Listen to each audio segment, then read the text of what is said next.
At the edge of a small seaside village, where the cliffs met the ocean and the wind never stayed in one direction for long, lived a woman named Ami. She was not from the village. No one knew exactly when she arrived. Only that one morning, she was simply there, a woman with salt-streaked hair, sea-worn boots, and eyes the color of rainy glass. Ami rented the smallest cottage, near the path that led nowhere, just a rocky cliff with no fence.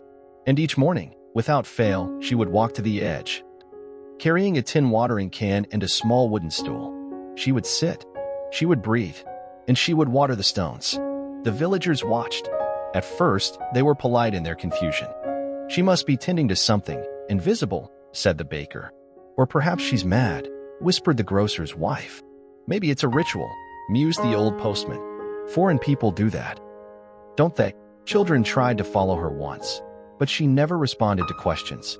She only smiled, a soft, strange smile, and continued pouring water gently onto the same group of stones. Like someone feeding ghosts. Weeks turned into months.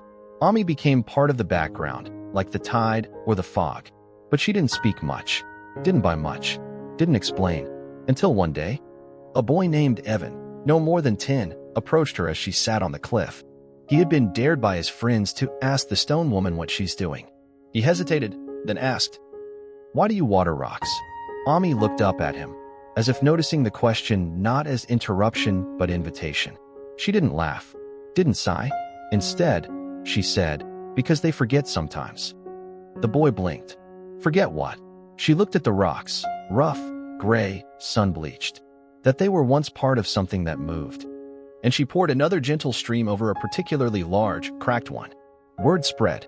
The stone woman had spoken, and her words were odd, but beautiful. Soon, people stopped sneaking glances and began walking the cliff path just to say hello. Some even brought her stones from their gardens, asking if they needed water too. Ami would take each one, turn it over in her palm, and sometimes nod, sometimes not.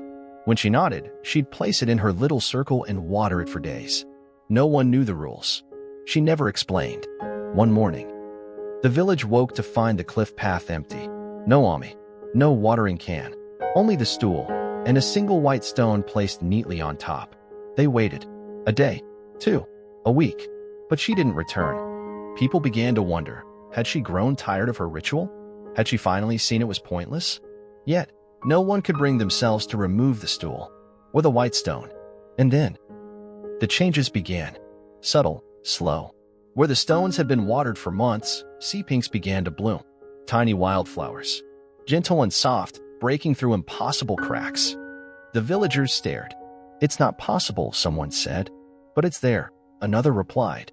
They waited for the blooms to fade, but they didn't. More sprouted. Little green shoots where bare rocks had sat for years. And slowly, they understood. Ami hadn't watered stones expecting change. She'd watered because they mattered anyway. In time, people began their own quiet rituals. A young widow brought her husband's hiking stone and laid it near the stool.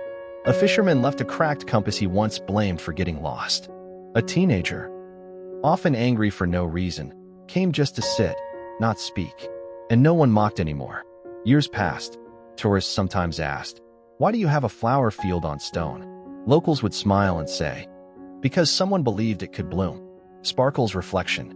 We're taught to care if something changes, to invest only when we see results. But some love is unconditional. Some care is ritual. Some healing doesn't demand a visible harvest.